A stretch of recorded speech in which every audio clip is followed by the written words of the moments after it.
오늘 야고보 사도가 본문을 통해서 하고 싶은 얘기는 이 얘기예요.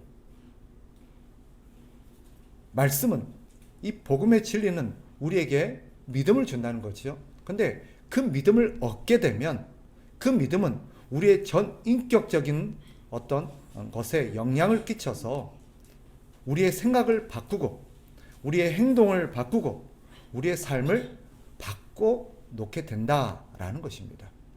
즉 우리가 이 복음을 믿게 되고 그 복음을 받아들이게 되면 그것은 우리에게 어떤 결과를 만들어내느냐, 즉 그 믿음이 우리를 어떤 사람으로 만드느냐, 우리의 생각을 바꾼다는 거예요. 우리의 행동을 바꾼다는 것입니다. 그리고 우리의 삶을 바꿔놓는다는 거예요. 그게 믿음이라는 거예요. 오해하지 마세요. 우리의 믿음이 그렇게 바꿔놓는다는 게 아니라 말씀이 우리에게 믿음을 주시고 그 말씀이 우리에게 믿음을 줌으로써 우리의 삶에 그 믿음으로 말미암아 어떤 결과를 만들어내는가를 보여주는 것입니다. 자, 21절에 보면 먼저 이렇게 말하죠. 뭐라고 말합니까? 그러므로 모든 더러운 것과 넘치는 악을 내버리고 너희 영혼을 능히 구원할 바 마음에 심어진 말씀을 온유함으로 받으라. 온유함으로 받으라. 즉 줄여보면 이런 말씀입니다. 말씀을 온유함으로 받아라 라고 말합니다. 바꿔 말하면 믿음은, 너희가 안에 믿음이 있다면, 하나님이 주신 생명의 믿음, 살아있는 믿음이 있다면 그 믿음은 우리를 어떻게 만들어요? 말씀을 온유함으로 받게 만든다는 것입니다. 자, 말씀을 온유함으로 받는다는 의미가 뭐냐? 이 온유함이라는 단어를 찾아보면 겸손함이라는 뜻이 있습니다. 즉 말씀을 들을 때에 어떻게 그 말씀을 받아들인다는 거예요? 겸손하게 받아들인다는 거예요. 그럼 어떤 게 겸손한 거예요? 어떤 게 말씀을 겸손하게 받는 것입니까? 두 가지 의미를 갖고 있습니다. 우리가 겸손하다면 예 하고 잘 경청하는 그런 태도를 의미한다고 생각할 수 있는데 그런 뜻이 아닙니다. 말씀을 겸손하게 받는다는 것은 두 가지를 의미합니다. 첫째는 우리가 하나님의 말씀을 잘 들어서 그 말씀에 순종하는 것이 우리의 본분이라는 것을 우리가 안다는 거예요. 즉, 왜 그것을 겸손하게 말씀을 듣습니까? 우리가 당연히 그 말씀을 듣고 그 말씀에 순종하며 사는 것이 우리의 본분이라는 것을 알기 때문에 그렇게 말씀을 듣는 거예요. 그것이 뭐로 나타나는 거예요? 겸손으로 나타나는 거예요. 또 한 가지, 겸손하게 듣는다는 것은 뭐냐? 이런 뜻입니다. 내가 이 말씀을, 하나님의 이 복음의 말씀을 들을 수 있는 것은 하나님의 은혜라는 거예요. 내가 들을 자격이 있어서 듣는 게 아니라, 즉 오늘 우리에게 적용한다면 우리가 이 자리에 앉아서 이 하나님의 복음의 말씀을 들을 수 있는 것이 은혜라는 것을 안다는 거예요. 그러니까 참 우리가 누구기에 이런 하나님의 진리의 말씀을 들을 수 있는가? 내가 누구기에 하나님의 이런 복된 말씀을 들을 수 있는가? 그것을 깨닫게 되면 자연스럽게 나타나는 반응이 뭐예요? 겸손이라는 거예요.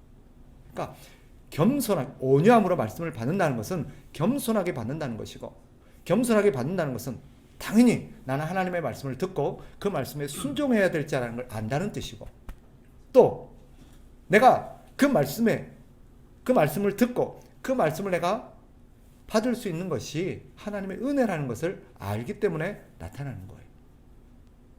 이것이 믿음을 가진 사람의 특징입니다. 그런데 오늘 본문에 우리가 주목해 볼 단어가 있어요. 그건 뭐예요? 받으라라는 단어입니다. 믿으라라고 말하지 않고 받으라라고 했어요. 말씀을 믿어라라고 말하지 않아요. 받아라라고 말합니다. 왜 이런 표현을 쓸까요? 이 받다라는 단어, 받으라는 단어가 찾아봤더니 어떤 의미입니까? 이것은 받아들이다, 환영하다, 영접하다, 이런 의미가 담겨 있습니다. 여기에 강조점은 뭘까요? 그것은 뭔가 내가 적극적으로 어떤 행동과 반응을 통해서 그 말씀을 내가 수용하여서 내 삶으로 그 말씀을 받아들이는 것입니다. 즉 말씀을 삶 속으로 받아들여서 이제는 그 말씀을 따라서 내 삶을 살아나가는 것을 의미하는 것입니다. 그게 받으라라는 뜻이에요. 말씀을 받아들여라. 마치 뭐와 같아요? 이 사람을 네가 받아들여라. 그건 무슨 말이에요? 데리고 같이 살아라는 뜻입니다. 그게 받아들인다는 거예요. 알겠습니다 하고 문 밖에 세워놓으면 그거 받아들인 거예요? 아니지요. 받아들인다는 것은 그 사람을 내 삶으로 환영해 드려서 기꺼이 알겠습니다, 그렇게 하겠습니다라고 동의를 해서 말로 끝나는 게 아니라 실제로 그 사람과 함께 살아가는 것, 그게 받아들이는 거예요. 그래서 결혼식 때도 이 사람을 남편으로, 아내로 받아들이겠습니까? 라고 말하죠. 네 하고 그거 세워두면 안 되죠. 그럼 그날부터 어떻게 해야 돼요? 집에 데리고 가서 같이 살아야 되는 거예요. 그게 받아들이는 거예요. 여기서 말씀을 받아들이라 할 때 그 의미예요. 말씀을 듣고 지식적으로만 동의하지 말고 그 말씀을 적극적으로 네 삶에 받아들여서 네 삶이 말씀대로 되게 하라는 뜻입니다. 그게 받아들인다는 뜻이에요. 듣는다고 다 받아들이는 게 아니죠. 들었으면 반응이 있어야 합니다. 그것이 듣고 받아들이는 것입니다. 그것을 성경은 믿음이라고 말해요. 믿음.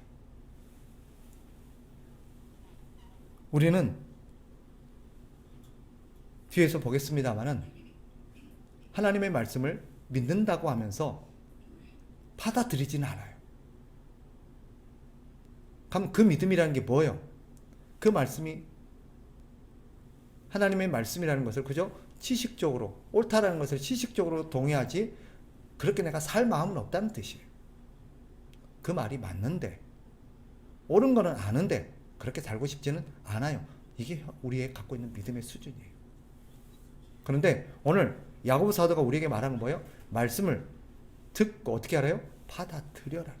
겸손하게. 왜 말씀을 받아들여야 합니까? 이유가 있습니다. 우리가 이 말씀을 받아들여야 되는 것은 21절로 다시 가보세요.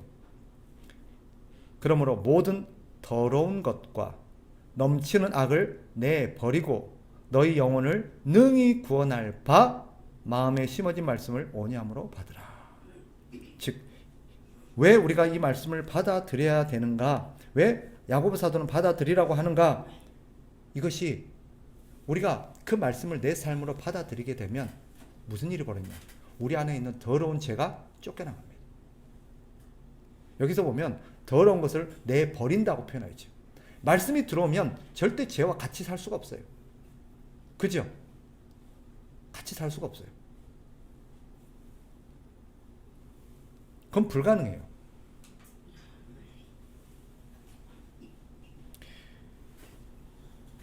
하나님의 말씀이 우리의 삶에 들어오게 되면 우리 안에 있었던 죄들을 다 몰아냅니다.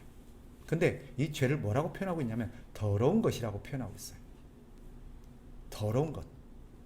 죄라고 표현하지 않고 더러운 것이라고 표현합니다. 왜? 죄는 하나님 보시기에 더러운 것이기 때문입니다. 그래서 하나님은 그 죄의 모습을 보면서 어떻게 표현하십니까? 역겹다라고 표현해요. 심지어는 그 죄를 너희가 버리지 않으면, 그 죄를 여전히 갖고 있으면 우리 주님 뭐 할 거래요? 토해버릴 거래요. 토해버릴 거래요. 계시록 3장 16절 내 입에서 너를 토하여 버리리라.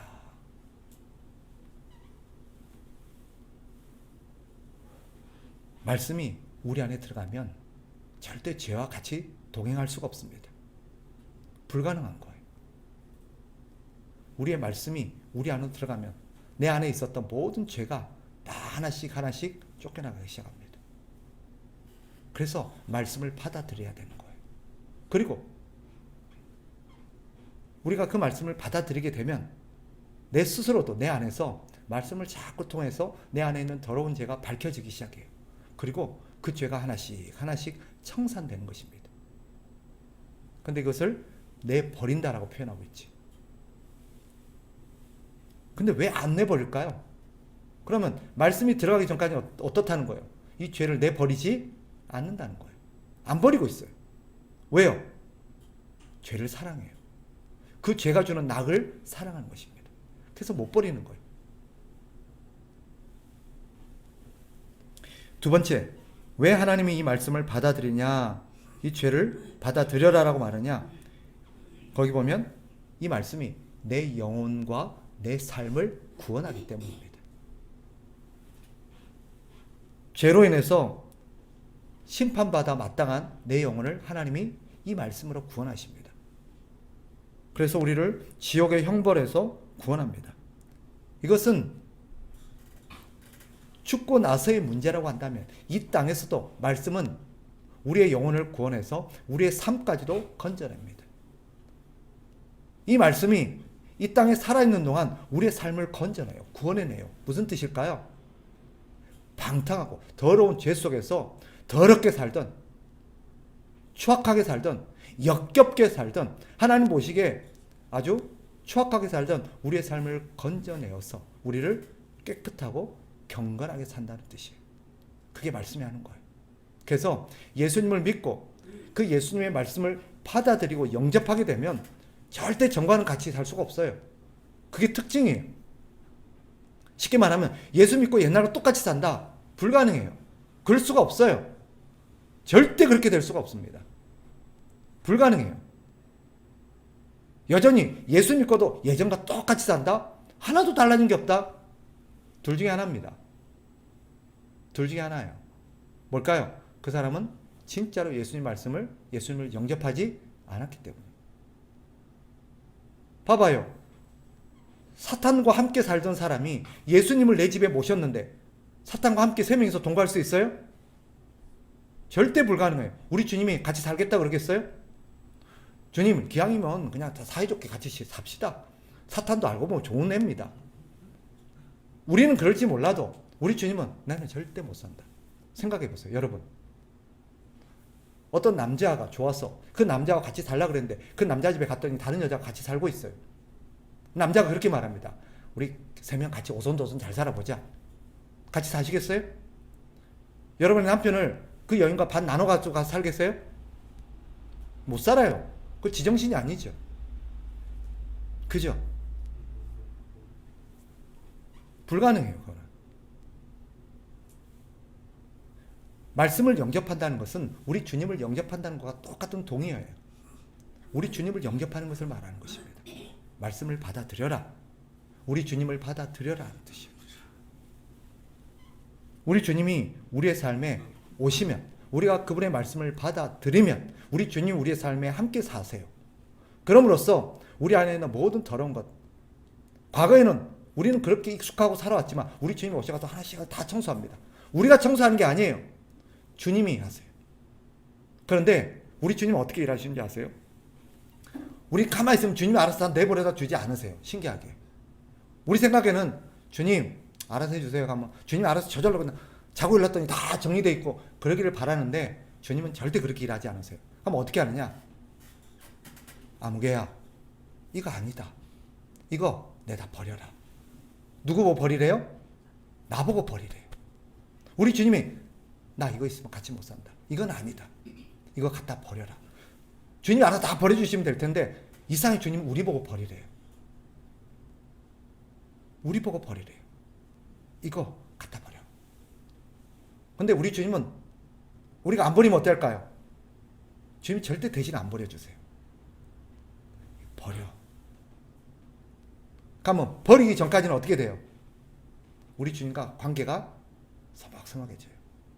그게 죄예요. 그래서 어떻게 해야 돼요? 우리가 이것을 갖다 버려야 돼요. 그것을 우리는 뭐라고 표현해요? 회개라고 표현해요. 회개하지 않으면 우리 주님과 관계는 맺어졌지만 같이 살기로는 했지만 어때요? 못 살아요. 사실은 같이 거주하고 있지만 관계가 원만할 리가 없어요. 언제까지? 그 내다 버릴 때까지.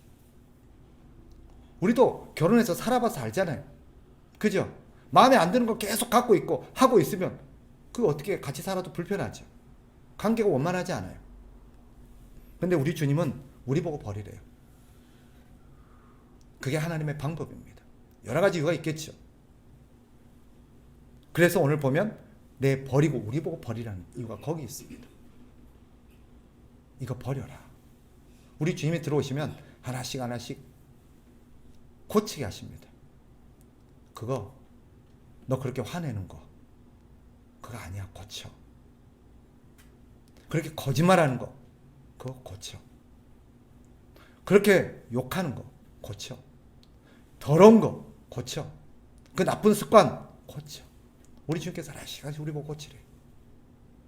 가만히 있어. 내가 다 고쳐줄게. 그렇게 하지 않으세요. 이것이 우리 주님을 영접한 사람의 특징입니다. 그것이 말씀을 받아들였다는 것은 다른 말로 누구를 받아들였다고요? 우리 주님을 받아들인 거예요. 그게 받아들이는 것입니다.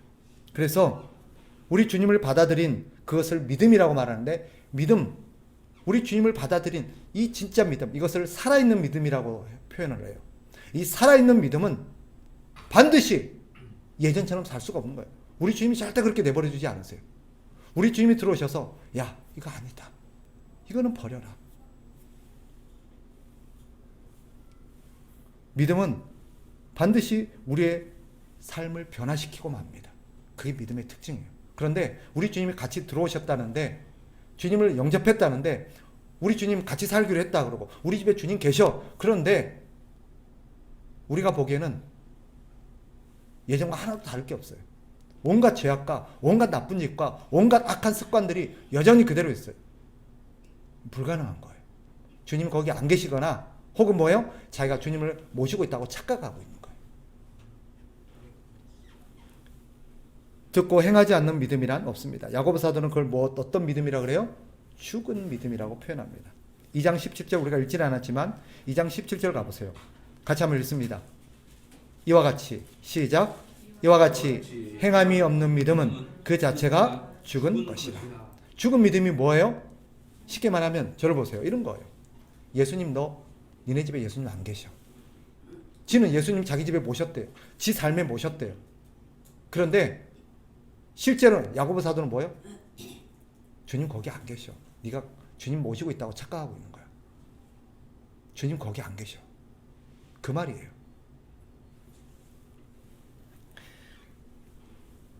이 죽은 믿음은 어떤 뜻입니까? 무기력하고 쓸모없는 거예요. 아무런 유익이 없어요. 아무런 유익이 없어요. 그럼에도 불구하고 자신이 믿음이 있노라 하고 행동의 변화, 삶의 변화가 수반되지 않는 사람들, 둘 중에 하나입니다. 진짜로 주님이 안 계신데 거짓말하고 있거나 아니면 착각하고 있거나. 분명한 것은 주님이 거기 계시지 않습니다.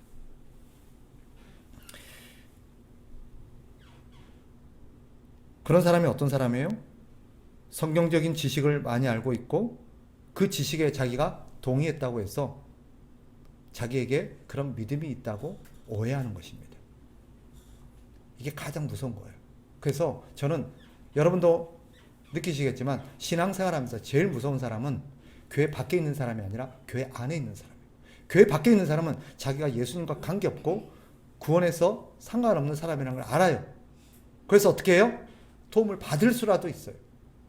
그 사람에게는 복음을 전해줘요. 예수님 영접하라고, 그렇게 살지 말라고 그렇게 누가 얘기해줘요. 그런데 교회 안에 있으면서도 복음을 믿었다 그러고 예수님을 영접했다 그러는데 실제로는 영접하지 않는 사람들은 그 사람들이 진짜 답이 없는 사람들이에요. 답이 없는 사람들. 그래서 우리 주님이 오셔가지고 뭐라고 말씀하셨어요? 나는 의사다. 나는 의사로 왔다. 그러나 어떤 사람을 위한 의사예요? 죄인들, 병든 자들. 실제로 자기가 아프다는 걸 알아야 되는 사람. 실제로 자기가 죄인이라는 걸 아는 사람에게 도움이 되지, 자기가 죄인이 아니고 자기는 아프지 않고 자기는 아무런 문제가 없고 이런 사람은 도움을 받을 수가 없는 거예요.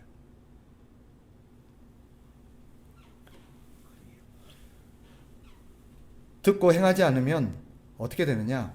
오늘 본문은 야고보 사도가 이렇게 경고합니다. 자, 보세요. 22절로 가봅니다. 22절. 제가 한번 읽을 테니까 눈으로 따라오세요. 너희는 말씀을 행하는 자가 되고 듣기만 하여 자신을 속이는 자가 되지 말라. 누구든지 말씀을 듣고 행하지 아니하면 그는 거울로 자기의 생긴 얼굴을 보는 사람과 같아서 제 자신을 보고 가서 그 모습이 어떠했는지를 곧 잊어버리거니와. 이게 예수님을 영접했다고, 믿고 있다고, 내가 믿음이 갖고 있다고 착각하고 살아가는 사람들의 특징이에요.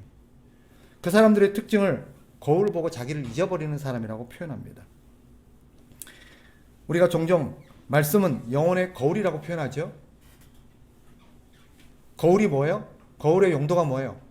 거울은 우리의 모습을 비춰봐서 우리에게 혹시나 뭐 묻은 것은 없는지, 우리가 입고 있는 옷을 제대로 입었는지, 옷 매무새가 흐트러지지는 않았는지를 뭐 하는 거예요?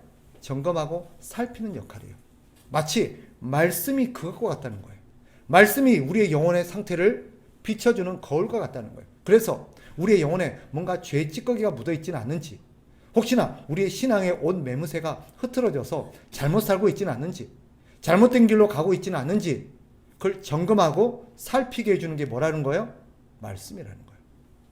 그런데 이 말씀을 믿고 있다고 생각하는 사람들, 이 말씀을 자기가 믿고 있고 자기가 이 말씀대로 살고 있다라고 착각하는 사람들, 이런 사람들의 특징은 뭐예요? 이 사람들은 말씀을 듣고 잊어버려요. 귀담아 듣지 않아요. 즉 하나님의 말씀이 딱 선포되고 예배 시간에 설교가 선포되면 어떻게 해야 돼요? 그 말씀이 나에게 하는 말씀은 아닌가? 혹시 내 이야기는 아닌가? 자기 모습을 비춰봐야 돼요. 그죠? 자기 모습을 비춰보고 혹시 내가 저 말씀에 해당되는 사람은 아닌가? 나는 저 말씀에 비쳤을 때 나는 제대로 하고 있나? 자기 모습을 비춰봐야 되는데 자기는 괜찮다고 생각하니까, 자기는 문제가 없다고 생각하니까 어때요? 한쪽 귀로 듣고 한쪽 귀로 흘려버리고 잊어버리는 거예요. 잊어버리는 거예요. 이런 사람들은 점점 시간이 지나면 지날수록 어떻게 돼요? 이 사람들의 영혼의 상태는 결국 계속해서 하나님의 말씀에 대해서 멀어집니다. 그리고 자기가 계속해서 잘 살고 있다는 잘못된 자기 확신에 굳어져서 나중에는 하나님의 말씀을 자기가 다 지키고 있다고 착각하며 살아요.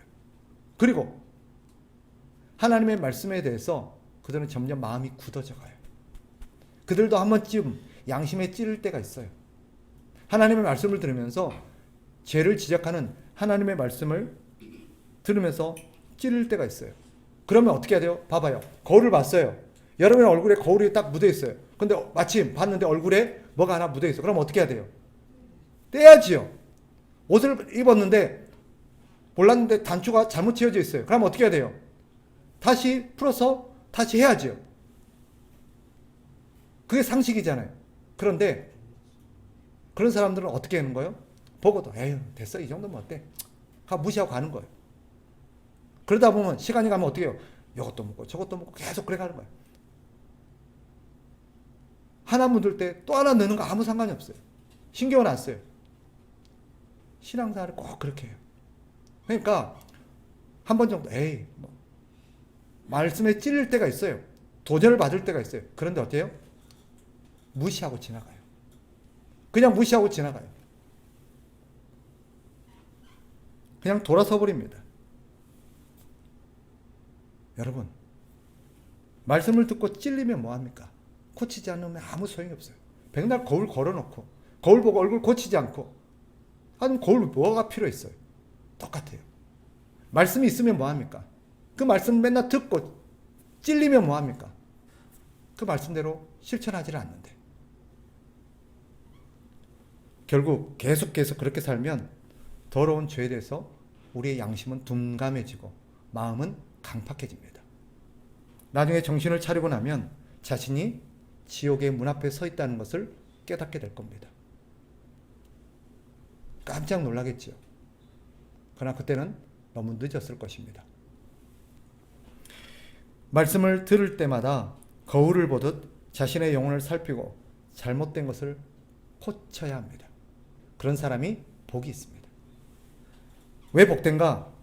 죄에 대해서 그런 사람은 말씀을 듣고 하나님께 묻을 때마다 하나씩 고쳐가는 사람, 이것도 떼고 저것도 떼고 하나씩 해나가는 사람은 어떻게 되느냐?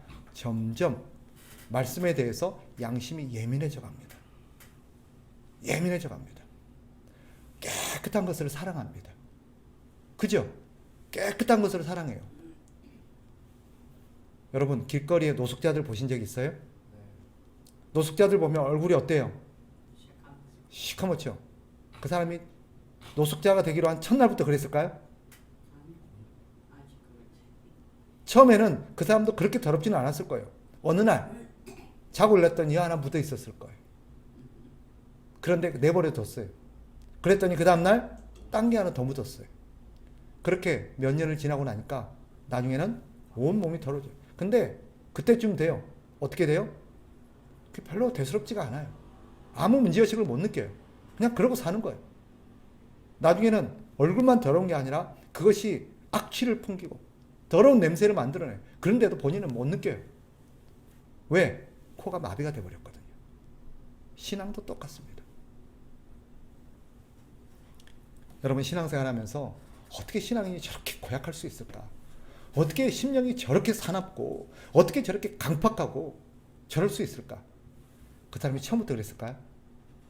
하나님의 말씀이 그 영혼을 찌를 때마다 하나님의 말씀이 그 영혼을 각성시킬 때마다 하나씩 하나씩 고쳤다면 그렇게 되지 않았을 사람이 내버려 뒀더니 나중에는 손댈 수 없는 지경까지 가게 된 거예요. 근데 문제는 뭐예요? 본인이 그것을 인식을 못하는 거예요. 자기가 얼만큼 망가져 있고 얼만큼 문제가 많고 얼만큼 심각한지를 인지를 못하는 거예요. 왜? 하나님의 찔리는 말씀 하나하나가 던져질 때마다 고치질 않았거든요. 그런데 말씀을 듣고 말씀이 우리 영혼을 찌를 때마다 그거 하나씩 하나씩 고치는 사람들이 있어요. 이 사람도 어떤 사람이에요? 온유한 심령으로 말씀을 받는 사람들이에요. 이 사람들은 어떤 특징이 갖고 있다고요? 양심이 점점 예민해져요. 그리고 깨끗한 걸 좋아해요. 깨끗한 걸. 얼굴 안에 뭘 묻는 걸 못 견뎌요. 그렇겠죠? 깨끗한 걸 좋아하는 사람은 뭐 하나 묻으면 너무 마음이 괴로워요. 계속 신경 써요. 걸려요. 방치할 수가 없어요. 그럼 어떻게 해요? 고쳐야 마음이 편해져요.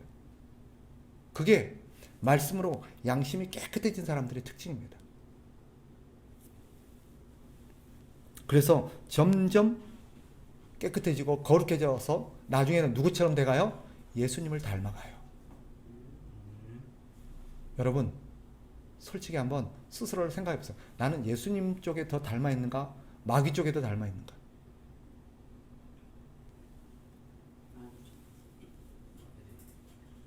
웬만큼 잘못하고 웬만큼 죄를 짓고 하나님의 말씀이 있다고 그래 맞지. 매 시간마다 말씀 듣고 찔리는 사람은 어떤 사람일까요? 양심이 예민해져 있는 사람이에요. 매일매일 말씀을 듣고 자기의 생각을 고치고 행동을 고치고 삶을 고치려는 사람은 말씀 하나하나가 올 때마다 들을 때마다 양심이 굉장히 예민해서 그 말씀에 대해서 반응이 아주 민감해요. 그리고 그것으로 인해서 일주일 내내 고민하고 고치려고 합니다. 고칠 때까지 마음이 편안한 사람이 없어요.